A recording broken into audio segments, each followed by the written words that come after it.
नमस्कार, मैं हूं सत्यपाल और आप देख रहे हैं CWB हिंदी न्यूज। शक संवत 1948 विक्रम संवत 2083 आज वैशाख मास के कृष्ण पक्ष की चतुर्थी तिथि और दिन सोमवार है। तदनुसार अंग्रेजी तारीख 6 अप्रैल सन 2026। सबसे पहले आज की सुर्खियां। कृषि मंत्री श्याम सिंह राणा ने मंडियों का किया दौरा, बोले 48 घंटे में किसानों के खाते में पहुंचेगा फसल का पैसा। पलवल में बारिश व ओलावृष्टि से फसलें खराब, किसान मोर्चा ने मांगा मुआवजा, कहा प्रति एकड़ 50,000 रुपए मिले। जींद को मिला 253 करोड़ रुपए की परियोजना का तोहफा, सीएम ने की बड़ी घोषणाएं। ईपीएफ सदस्यों के लिए बड़ी खुशखबरी, इस महीने मिल जाएगी ब्याज की पूंजी, बताएंगे पूरी अपडेट। भिवानी में कर्जे राकेश टिकैत, बोले खेती के नए नियमों से किसान होंगे बर्बाद, परिवार बिखरेंगे, फिर से दी बड़े आंदोलन की चेतावनी। हरियाणा के इस शहर में बनेगा सुपर स्पेशलिटी सरकारी अस्पताल, आमजन को नाममात्र खर्चे पर मिलेगी बेहतर स्वास्थ्य सेवाएं। हरियाणा में कॉन्ट्रैक्ट पर आएंगे स्पेशलिस्ट डॉक्टर, 195 पदों पर होगी भर्ती, नूह में सबसे अधिक सैलरी 2 लाख रुपए। और मंत्री आरती राव बोली अहिरवाल से जरूर सीएम बनना चाहिए, राव नरवीर पर भी किया पलटवार। और अब खबरें विस्तार से। प्रदेश में हुई बारिश के चलते तापमान में काफी तेजी से गिरावट दर्ज की गई है। 4 जिलों में रात का तापमान सामान्य से 2 से 3 डिग्री सेल्सियस कम दर्ज किया गया है। 7 अप्रैल को एक नया पश्चिमी विक्षोभ सक्रिय होने से प्रदेश के उत्तरी जिलों में बारिश की संभावना बन रही है। मौसम विशेषज्ञ डॉक्टर चंद्रमोहन ने बताया कि एक नया पश्चिमी विक्षोभ 7 अप्रैल को उत्तरी पर्वतीय क्षेत्रों पर सक्रिय होने से पर्वतीय क्षेत्रों पर बर्फबारी और बारिश का नया दौर शुरू होने की संभावना है। मौसम विभाग के अनुसार 6 अप्रैल की रात से 8 अप्रैल तक प्रदेश में मौसम तेजी से बदलेगा। इस दौरान पश्चिमी विक्षोभ सक्रिय होने से राजस्थान के ऊपर एक साइक्लोनिक सर्कुलेशन बनेगा, जिसका असर हरियाणा में देखने को मिलेगा। प्रदेश के अधिकांश जिलों में आंशिक बादल छाए रहेंगे, तो वहीं गरज चमक के साथ हल्की से मध्यम बारिश होने की संभावना है। कुछ स्थानों पर तेज बारिश के साथ 40 से 50 किलोमीटर प्रति घंटे की रफ्तार से हवाएं भी चल सकती हैं। हरियाणा के ग्रामीण इलाकों में सफाई व्यवस्था से जुड़ी एक अच्छी खबर सामने आई है। यदि किसी गांव में तालाबों में गंदगी पाई गई तो संबंधित अधिकारी, सरपंच और जिम्मेदार कर्मचारियों के खिलाफ कड़ी कार्रवाई अमल में लाई जाएगी। प्रत्येक गांव में पंचायत सचिव की जवाबदेही तय की जाएगी, जिन्हें नियमित रूप से तालाबों की निगरानी रखनी होगी। मुख्यमंत्री नायब सिंह सैनी ने कहा कि गांव में तालाबों और अपशिष्ट जल निकासी व्यवस्था की नियमित सफाई सुनिश्चित की जाए। तालाबों से बदबू नहीं आनी चाहिए और घरों में पानी भरने की स्थिति किसी भी सूरत में नहीं होनी चाहिए। उन्होंने कहा है कि जिन तालाबों का निर्माण, पुनर्निर्माण अथवा आधुनिकीकरण किया जा रहा है, उन्हें बेहतर प्लानिंग, आधुनिक तकनीक और वैज्ञानिक डिजाइन के साथ विकसित किया जाए। सीएम ने कहा कि तालाबों के आसपास सौंदर्यीकरण कार्य भी करवाया जाए, ताकि ग्रामीणों को स्वच्छ और सुंदर वातावरण मिले तथा लोग वहां सुबह शाम भ्रमण कर सकें। हरियाणा के मुख्यमंत्री नायब सिंह सैनी जींद दौरे पर पहुंचे, जहां उन्होंने शहर में आयोजित धन्यवाद एवं विकास रैली में बतौर मुख्य अतिथि शिरकत की। रैली को संबोधित करते हुए जींद जिले की जनता का आभार व्यक्त करते हुए कहा कि हरियाणा में लगातार तीसरी बार भारतीय जनता पार्टी की सरकार बनाने में आप लोगों का बहुमूल्य योगदान रहा है। यहाँ की 5 में से 4 सीटों पर बीजेपी के उम्मीदवारों की जीत तय हुई है, जो दर्शाता है कि आपने सरकार की कल्याणकारी नीतियों पर मुहर लगाई है। इस दौरान मुख्यमंत्री ने जींद को बड़ी सौगात देते हुए 253 करोड़ की 15 परियोजनाओं का उद्घाटन व शिलान्यास किया। उन्होंने बताया कि जींद के विकास के लिए 125 घोषणाओं में से 103 पूरी हो चुकी हैं, जबकि बाकी पर तेजी से काम जारी है। पिछले 11.5 सालों में क्षेत्र के विकास पर 2217 करोड़ रुपए से अधिक खर्च किए गए हैं और 15,000 युवाओं को बिना खर्ची पर्ची के नौकरी दी गई है। बजट 2026-27 में 21 खेल स्टेडियमों में जींद को भी एक स्टेडियम मिलेगा और 10 नए आईएमटी में से एक जींद में स्थापित की जाएगी। सीएम ने घोषणा करते हुए कहा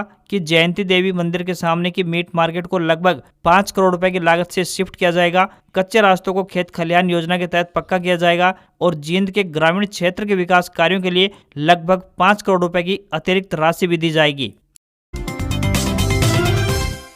हरियाणा के कृषि मंत्री श्याम सिंह राणा ने करनाल की विभिन्न अनाज मंडियों का सघन निरीक्षण किया। इस दौरान उन्होंने गेहूं खरीद की व्यवस्थाओं का जायजा लिया और स्पष्ट किया कि प्रदेश सरकार किसानों के कल्याण के लिए पूरी तरह से प्रतिबद्ध है। मंत्री ने आश्वासन दिया कि इस सीजन में किसानों को मंडियों में किसी भी प्रकार की असुविधा नहीं होने दी जाएगी और फसल की लिफ्टिंग के महज 48 घंटों के भीतर भुगतान सीधे उनके बैंक खातों में कर दिया जाएगा। उन्होंने बताया कि पिछले अनुभवों से सीख लेते हुए इस बार सिस्टम को अधिक पारदर्शी बनाया गया है। अब किसानों के ट्रैक्टर का नंबर चाहे जो भी हो, गेट पास काटने में कोई देरी नहीं होगी। उन्होंने जोर देकर कहा कि इस बार पूरा ध्यान लिफ्टिंग यानी फसल उठान पर है, क्योंकि समय पर उठान होने से भुगतान की प्रक्रिया में तेजी आएगी। उन्होंने स्पष्ट किया कि मंडियों में 12% नमी तक का गेहूं खरीदा जा रहा है। मंत्री ने तर्क दिया कि यदि गेहूं में नमी ज्यादा होगी तो वह लंबे समय तक भंडारण यानी कि स्टोरेज के लायक नहीं रहेगा। कृषि मंत्री ने बताया कि अप्रैल के पूरे महीने में और मई के शुरुआती दिनों में सभी मंत्री और विधायक अपने अपनी विधानसभाओं और मंडियों में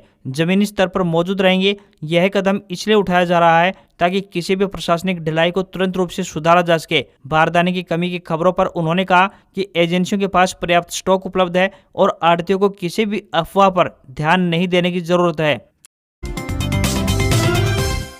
हरियाणा के अस्पतालों में स्पेशलिस्ट डॉक्टरों की कमी को दूर करने के लिए राज्य सरकार विभिन्न जिलों में 195 स्पेशलिस्ट डॉक्टरों की कॉन्ट्रैक्ट के आधार पर भर्ती करेगी। ये भर्तियां गायनेकोलॉजिस्ट, पीडियाट्रिशियन, मेडिसिन और एनेस्थेटिस्ट पदों पर भर्ती की जाएगी। सामान्य जिलों में एमबीबीएस के साथ डिप्लोमा धारकों को करीब 1 लाख रुपए प्रति माह, जबकि एमडी, एमएस, डीएनबी के योग्य उम्मीदवारों को 1.5 लाख रुपए मासिक वेतन दिया जाएगा। वहीं नू के लिए यह वेतन और अधिक रखा गया है। डिप्लोमा धारकों को 1.5 लाख रुपए और स्पेशलिस्ट डिग्री धारकों को 2 लाख रुपए प्रति माह तक मिलेगा। इन सभी डॉक्टरों की भर्तियां नेशनल हेल्थ मिशन के माध्यम से की जाएंगी। हरियाणा के अस्पतालों में स्पेशलिस्ट डॉक्टरों की भारी कमी है, जिसकी वजह से मरीजों को निजी अस्पताल या फिर चंडीगढ़ व दिल्ली के बड़े अस्पतालों की तरफ रुख करना पड़ता है। इससे मरीजों को काफी परेशानी व साथ ही समय और पैसा भी बर्बाद होता है। इन सभी परेशानियों को ध्यान में रखते हुए अब सरकार ने गुरुग्राम छोड़कर बाकी जिलों में डॉक्टरों की भर्ती निकाली है। भर्ती प्रक्रिया को सरल बनाने के लिए हर बुधवार को वीडियो कॉन्फ्रेंसिंग के जरिए इंटरव्यू होंगे,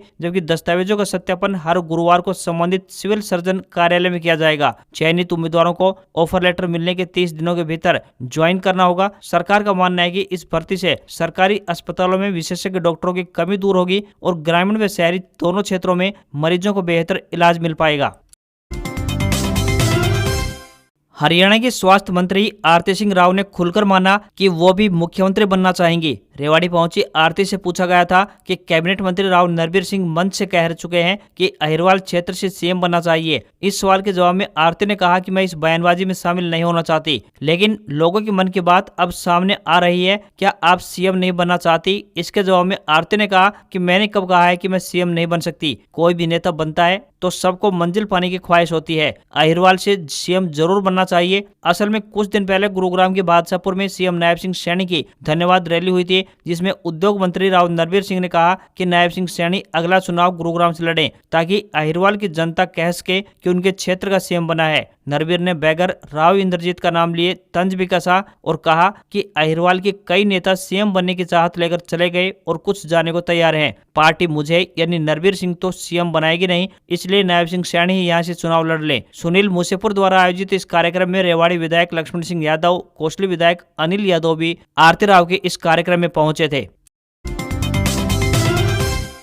पलवल में संयुक्त किसान मोर्चा ने जिले में लगातार बारिश और ओलावृष्टि से खराब हुई रबी फसलों के लिए मुआवजे की मांग रखी। मोर्चा ने किसानों को प्रति एकड़ 50,000 रुपए का मुआवजा देने की अपील की है। इसके साथ ही फसल खरीद प्रक्रिया के नियमों को सरल बनाने की भी मांग रखी। ये मांगे जाट धर्मशाला में आयोजित एक बैठक के दौरान उठाई गई। किसान नेताओं ने बताया कि उनकी अपील पर संज्ञान लेते हुए डीसी ने मेरी फसल मेरा ब्यौरा पोर्टल को फिर से खोल दिया है। इससे वे किसान अपनी फसल का पंजीकरण करा सकेंगे, जो पहले ऐसा नहीं कर पाए थे। किसान नेता ने डीसी के समक्ष रबी फसल की खरीद के लिए बनाए गए नए नियमों पर आपत्ति जताई। उन्होंने कहा कि 12% नमी की सख्त शर्त के कारण किसानों को अपनी फसल बेचने में कठिनाई हो रही है। नेताओं ने यह भी बताया कि गेट पास बनवाने के लिए किसानों को मंडियों में घंटों लंबी लाइनों में खड़ा रहना पड़ रहा है। मोर्चा ने मांग रखी कि यदि खरीद प्रक्रिया के इन नियमों को तुरंत रूप से सरल नहीं किया गया तो किसानों को अनावश्यक रूप से परेशानी झेलनी पड़ेगी। बैठक में ओलावृष्टि और खराब फसलों के प्रति 50,000 रुपए प्रति एकड़ मुआवजे की भी मांग पर जोर दिया गया। संयुक्त किसान मोर्चा ने सरकार से मांग की है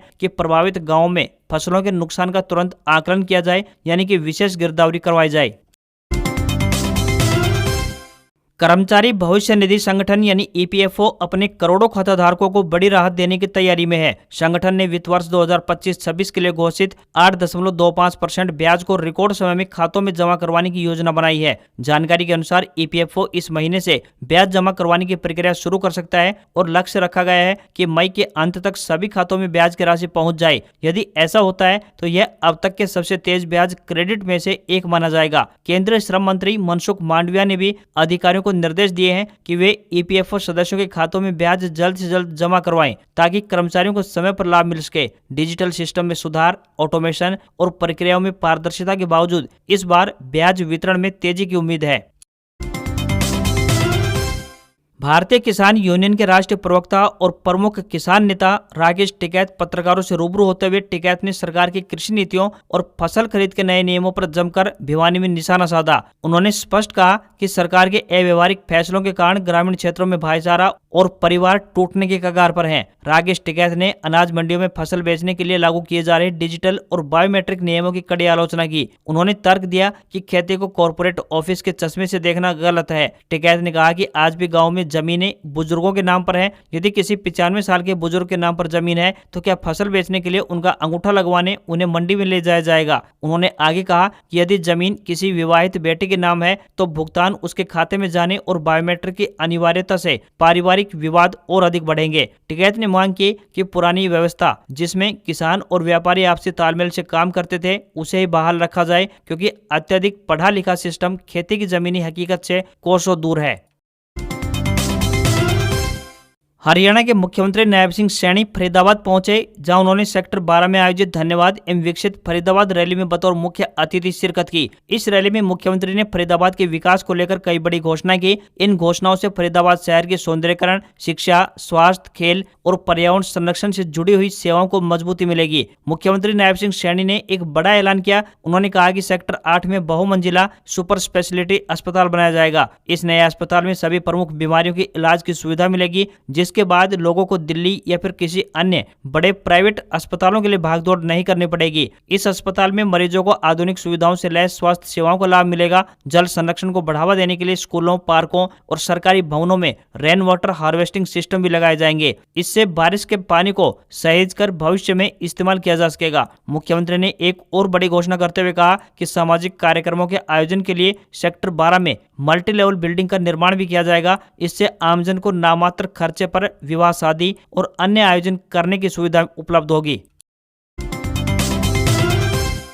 हरियाणा का एकमात्र हिल स्टेशन मोरनी हिल्स आजकल पर्यटकों के बीच काफी सुर्खियां बटोर रहा है। प्राकृतिक सुंदरता, शांत वातावरण और एडवेंचर गतिविधियों के कारण यह स्थान काफी लोगों की पहली पसंद बना हुआ है। खासकर दिल्ली, एनसीआर और हरियाणा के लोग यहां जाना और घूमना पसंद करते हैं। यदि आपको भी भीड़-भाड़ और गर्मी से राहत चाहिए तो हरियाणा की वादियों में छिपा यह छोटा सा स्वर्ग आपका इंतजार कर रहा है। मोरनी हिल्स अपनी हरियाली, शांत वातावरण और ठंडे मौसम के कारण काफी प्रसिद्ध है। शिवालिक पर्वतमाला की गोद में बसा यह मोरनी हिल्स लगभग 1220 मीटर की ऊंचाई पर स्थित है। यह अपनी हरियाली, ठंडा मौसम और शोर शराबे से दूर होने के कारण लोगों को एक अलग ही एहसास का अनुभव करवाता है। यही कारण है कि छुट्टियों के दिनों में यहाँ पर्यटकों की अच्छी खासी भीड़ देखने को मिलती है। यह स्थान चंडीगढ़ से लगभग 45 किलोमीटर की दूरी पर स्थित है, जिससे यहाँ पहुंचना काफी आसान है। मोरनी हिल्स अपनी प्राकृतिक झीलों और घने जंगलों के लिए भी काफी जाना जाता है। यहाँ का सबसे मुख्य आकर्षण का केंद्र टिक्कर ताल है, जहाँ लोग बोटिंग और फोटोग्राफी का आनंद भी लेते हैं। यह जगह ट्रैकिंग, कैंपिंग और एडवेंचर एक्टिविटीज के शौकीनों के लिए किसी स्वर्ग से कम नहीं है।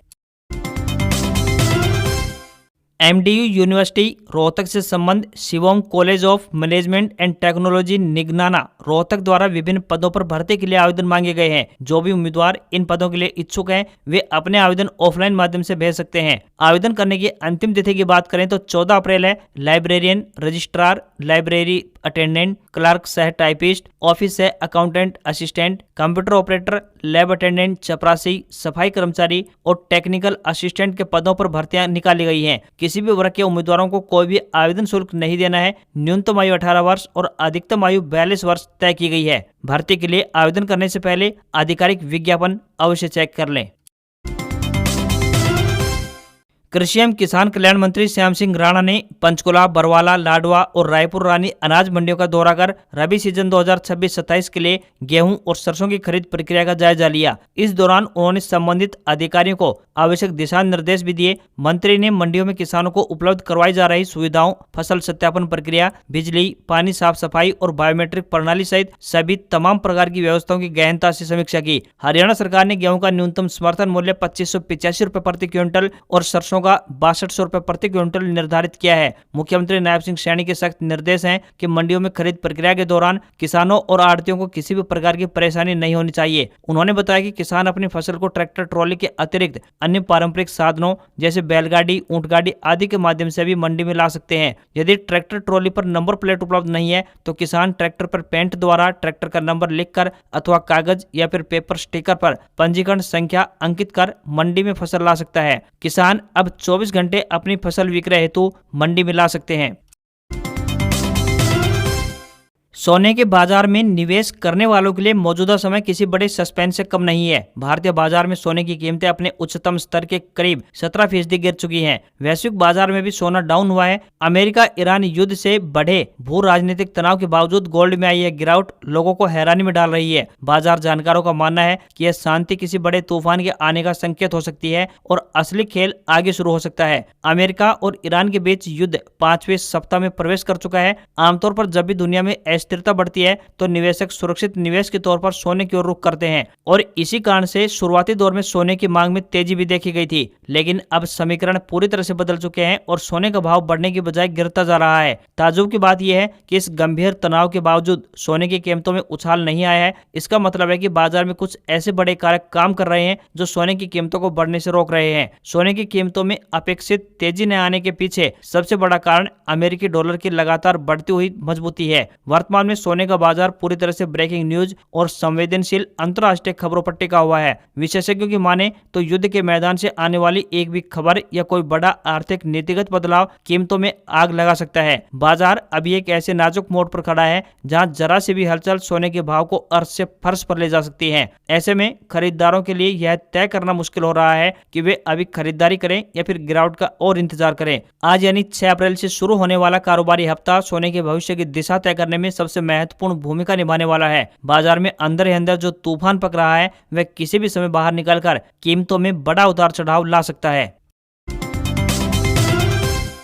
आज से शुरू होने वाले हफ्ते में बाजार में भारी उतार चढ़ाव दिख सकता है। अमेरिकी राष्ट्रपति की ईरान को धमकी, कच्चे तेल की अस्थिर कीमतें, विदेशी निवेशकों की एक्टिविटी और ग्लोबल मार्केट की चाल जैसे कुछ फैक्टर बाजार की दिशा तय करेंगे। पिछले 2 कारोबारी सत्र यानी बुधवार और गुरुवार को भारतीय शेयर बाजार बढ़कर बंद हुआ था। शुक्रवार को गुड फ्राइडे की वजह से बंद था। अमेरिकी राष्ट्रपति डोनाल्ड ट्रंप ने ईरान को शांति समझौते और हॉर्मुज स्ट्रेट खोलने के लिए 6 अप्रैल यानी आज डेडलाइन दी थी। शनिवार को ट्रंप ने कहा कि अब वक्त खत्म हो रहा है, अब उन पर आफत टूटने में सिर्फ 48 घंटे बचे हैं। सैन्य कार्रवाई की आशंका बाजार में गिरावट ला सकती है। आरबीआई की मॉनेटरी पॉलिसी में ब्याज दरों पर लिए गए फैसलों और महंगाई के आउटलुक पर निवेशक करीबी नजर बनाए रखेंगे। नए वित्त वर्ष की पहली मीटिंग 6 अप्रैल यानी आज से प्रारंभ होने जा रही है। 8 अप्रैल को गवर्नर मीटिंग के लिए फैसले की जानकारी देंगे। इस बार ब्याज दरों में बदलाव की संभावना नहीं है। आज खबरों में इतना ही। देखते रहिए आपका अपना हरियाणा का सबसे बेहतरीन news channel CWB Hindi news. नमस्कार। इसी आशा के साथ आपका दिन शुभ रहे।